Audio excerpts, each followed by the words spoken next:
देश में चुनावी मौसम है और चुनावी मुद्दों की गठरियां खुलना शुरू हो चुका है। चुनावी वक्त में सत्ता पक्ष और विपक्ष दोनों तरफ से ओबीसी का मुद्दा जोर शोर से उछाला जा रहा है और ओबीसी वोट बैंक को साधने की पुरजोर कोशिश चल रही है।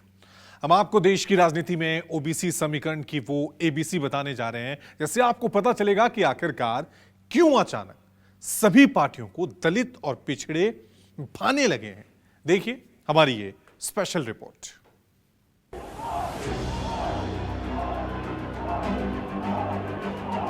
एससी, एसटी, ओबीसी के लिए पीएम विश्वकर्मा योजना लॉन्च की गई। राहुल गांधी जिंदाबाद।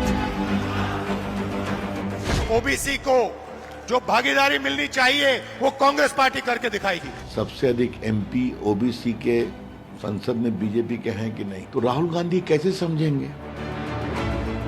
ये लोग हमेशा से पिछड़ा विरोधी रहे। चुनाव से पहले ओबीसी का चैलेंज, जातियां किसका करेगी गेम चेंज।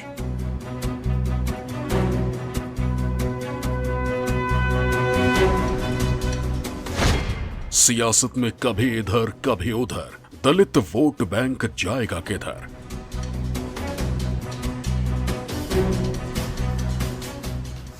पार्टियों के लिए खास बना ओबीसी, ओबीसी को लेकर चुनाव की एबीसी।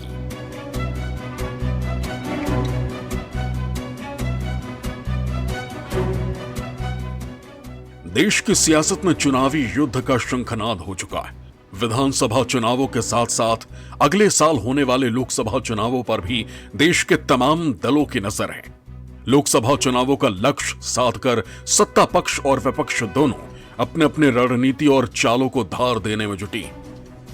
लोकसभा चुनावों को ध्यान में रखते हुए एनडीए ने अपने पुराने साथियों को जोड़ने की कवायद शुरू कर दी, तो मोदी सरकार को धराशायी करने के लिए विपक्षी पार्टियों ने एकजुट होकर इंडिया गठबंधन बना लिया। एक तरफ लोकसभा चुनावों के लिए सरकार ने महिला आरक्षण बिल पास करवाया, तो सरकार को घेरने के लिए विपक्षी गठबंधन ने बिल के समर्थन के साथ ओबीसी कोटे का मुद्दा उछाल दिया। एक तरफ सरकार विधानसभा चुनावों के जरिए राज्यों में ओबीसी महाकुंभ जैसे आयोजनों की तैयारी में है, वहीं अब विपक्षी गठबंधन की पार्टियां भी ओबीसी वोट बैंक को रिझाने के लिए खास तैयारी कर रही हैं। देश की राजनीति में बैकवर्ड क्लास यानी कि ओबीसी वोट बैंक का बोलबाला है।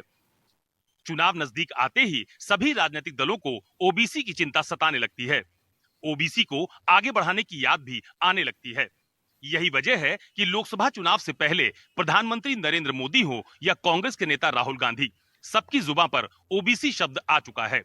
पक्ष और विपक्ष दोनों ही ओबीसी के नाम पर एक दूसरे को आईना दिखा रहे हैं।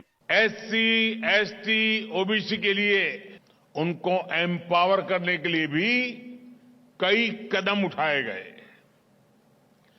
17 सितंबर को विश्वकर्मा जयंती पर पीएम विश्वकर्मा योजना लॉन्च की गई। ये योजना हमारे शिल्पकारों, कुशल कारीगरों, पारंपरिक काम से जुड़े साथियों के लिए है। देश की नई संसद में महिला आरक्षण बिल पर चर्चा से शुरू हुई ओबीसी की बहस अब चुनावी रैलियों और मीडिया की माइक आईडी की सुर्खियां बनी हुई। इंडिया गठबंधन के तमाम नेता महिला आरक्षण में ओबीसी कोटे को नजरअंदाज करने से खफा है। कांग्रेस नेता राहुल गांधी लगातार देश की ब्यूरोक्रेसी के नाम पर मोदी सरकार पर हमलावर है, तो बिहार की जेडीयू सरकार भी दलित पिछड़ा के नाम पर बीजेपी पर वार कर रही है।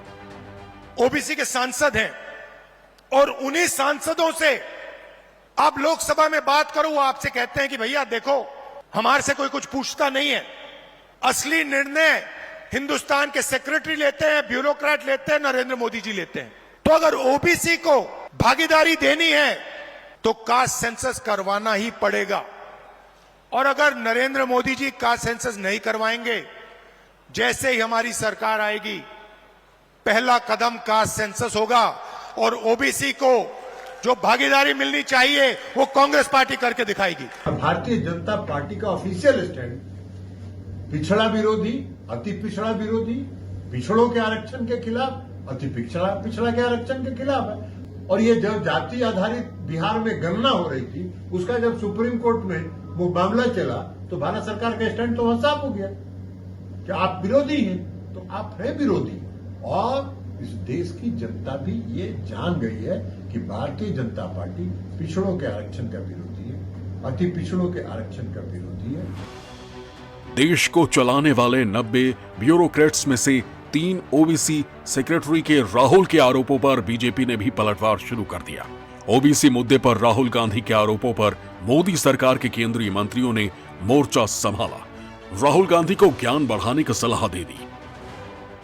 राहुल गांधी की दिक्कत क्या है, न खुद पढ़ते हैं, कितना समझते हैं। जो कोई एनजीओ चिट लिख के देता बोलते हैं। इनको इतनी भी समझदारी नहीं है कि secretary, under secretary, deputy secretary, additional secretary का काम है जो पॉलिटिकल लीडरशिप तय करती है उसको लागू करना। आज एक ओबीसी अति पिछड़े समाज का व्यक्ति भारत का प्रधानमंत्री है कि नहीं? आज सबसे अधिक ओबीसी के मंत्री केंद्रीय मंत्रिपरिषद में है कि नहीं? तो ये जो निर्णय करते हैं वही निर्णय तो सेक्रेटरी इंप्लीमेंट करते हैं। मैं राहुल गांधी जी को याद दिलाना चाहूंगा, इतिहास को थोड़ा उनको पढ़े। तो ये राजीव गांधी जी ने वो कांग्रेस पार्टी की ओर से बयान रखते हुए क्या कहा था? उन्होंने आपत्ति जताई थी मंडल कमीशन के बारे में, ओबीसी रिजर्वेशन के बारे में। जो जन्म तो ओबीसी विरोधी है, स्वभाव में तो ओबीसी विरोधी है, ओबीसीयों के कल्याण के लिए जिन्होंने कुछ नहीं किया। आप जब दायित्व में रहे, पीढ़ी दर पीढ़ी रहे, दशकों तक दायित्व में रहे, तब तो कुछ नहीं किए। हिंदू और हिंदुत्व के नाम पर अपनी राजनीतिक पहचान रखने वाली बीजेपी ने भी ओबीसी महाकुंभ के जरिए यूपी से दिल्ली का रास्ता मजबूत करना शुरू कर दिया है। तो बिहार में नीतीश कुमार और तेजस्वी यादव ने महिला आरक्षण बिल में ओबीसी कोटे की मांग को लेकर देशव्यापी आंदोलन की तैयारी शुरू कर दी है। बिहार से उठने वाले इस ओबीसी आंदोलन की सुबुगाहट ने देश की राजनीतिक आंच को बढ़ा दिया है। ये लोग हमेशा से पिछड़ा विरोधी रहे और ये मानसिकता जो है इनके महिला आरक्षण बिल में जो है छलकता हुआ दिख रहा है। और आखिर क्या वजह है कि भाई इसमें महिलाओं, अति पिछड़ा हो या पिछड़ा या माइनॉरिटी महिलाओं को इन्होंने आरक्षण नहीं दिया? तो जाहिर सी बात ये नहीं चाहते कि उस वंचित शोषित समाज की महिला भी यहाँ आए, पार्लियामेंट आए। लोकतंत्र का जो मंदिर है, जो सबसे बड़ा मंदिर है देश का, लोकतंत्र का, वहां ही पहुंचे, अपनी बात रखे, अपने समाज की बात रखे। भैया जो आंदोलन देखिए, जो आंदोलन करना चाह रहे हैं उनको करने। मेरा ओपिनियन बिल्कुल जो महिला आरक्षण लागू हुआ है वो ठीक है, होना चाहिए, इसमें कभी कोई दिक्कत नहीं है, कोई दिक्कत नहीं। आंदोलन करने वाले जो बेवकूफ लोग हैं उनको ना महिला आरक्षण से मतलब है, ना महिलाओं की स्थिति से मतलब है। उनको मतलब है कि इसमें राजनीति होता रहे, कुछ ना कुछ करके इसी में अपना रोटी सेकते रहे। अब सवाल ये भी उठ रहा है कि कांग्रेस पार्टी के राहुल गांधी और सोनिया गांधी के द्वारा संसद में ओबीसी की बात करने से क्षेत्रीय पार्टियों को क्या परेशानी हो सकती है। बिल्कुल इन बड़े चेहरों के द्वारा ओबीसी का मामला उठाना और जातीय जनगणना की बात करना ये एक संकेत देता है कि कांग्रेस पार्टी अब ओबीसी की राजनीति में उतरने वाली है। जाहिर तौर पे ये एक अलग मुद्दा हो सकता है कि ओबीसी वोट बैंक में कांग्रेस पार्टी कितना सेंध लगा पाएगी, लेकिन ये बात तो तय है कि ओबीसी पॉलिटिक्स की बुनियाद पर खड़ी इंडिया गठबंधन की सहयोगी पार्टियां आरजेडी और समाजवादी पार्टी के लिए ये एक अच्छा संकेत नहीं है। पीएम मोदी के चेहरे के सहारे बीजेपी ने ओबीसी वोट बैंक में मजबूत सेंध लगाई और कई चुनावी सर्वे रिपोर्ट्स के मुताबिक दूसरी पार्टियों से ज्यादा ओबीसी समर्थन हासिल करती नजर भी आई। एक सर्वे के मुताबिक 2019 में ओबीसी समुदाय के 54% मतदाताओं ने बीजेपी का समर्थन किया था, जो किसी दूसरी पार्टी के मुकाबले कहीं ज्यादा था। दूसरी तरफ बीजेपी लहर की वजह से उत्तर प्रदेश में समाजवादी पार्टी 5 सीटों पर सिमट गई।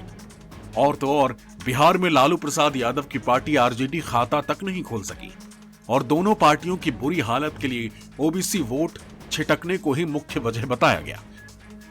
2019 चुनाव के नतीजों ने सभी दलों के कान खड़े कर दिए।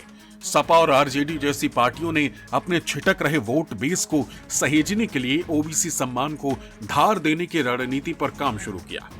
कांग्रेस अपने लिए विनिंग कॉम्बिनेशन की तलाश में जुटी रही। तो दूसरी तरफ एसपी और आरजेडी के नेताओं ने ओबीसी से जुड़े मामलों को लेकर आवाज उठाने का रास्ता चुना। जातीय जनगणना और आरक्षण की मांग को लेकर समाजवादी पार्टी और आरजेडी की कोशिशें रंग लाती भी नजर आई। 2022 के यूपी चुनाव में एसपी को 32.3% वोट शेयर के साथ 111 सीटें मिली। वहीं बिहार में आरजेडी भी बीजेपी जेडीयू गठबंधन के बावजूद 23.5% वोट शेयर के साथ 75 सीटें जीतकर सबसे बड़ी पार्टी के रूप में उभरी। यही वजह है कि इंडिया गठबंधन में शामिल कांग्रेस की तरफ से ओबीसी कोटे का स्टैंड पकड़ते ही साफ हो गया कि कांग्रेस पार्टी आने वाले विधानसभा चुनावों के साथ साथ लोकसभा चुनाव और गठबंधन में खुद को ताकतवर बनाने के लिए बड़ा कदम बढ़ा चुकी है और कांग्रेस की रणनीति बीजेपी के मास्टर स्ट्रोक पर भी भारी पड़ती नजर आ रही है। ओबीसी वोटर का सहानुभूति हर पार्टियां लेनी चाहिए। भारतीय जनता पार्टी तो ओबीसी की हितैषी रहती तो शायद इस बिल में भी ओबीसी का प्रोविजन होता। चूंकि भारतीय जनता पार्टी ऐसा नहीं की या ये एनडीए की सरकार ने नहीं की, हम आपके हितैषी हैं, हम आपकी मांग को लेकर के सरकार पर दबाव बनाए हुए हैं कि नहीं इस रिजर्वेशन में ओबीसी का भी प्रोविजन लाया जाए। तो एक सहानुभूति लेने की कोशिश की जा रही है कि ओबीसी वर्ग का हमें समर्थन मिले।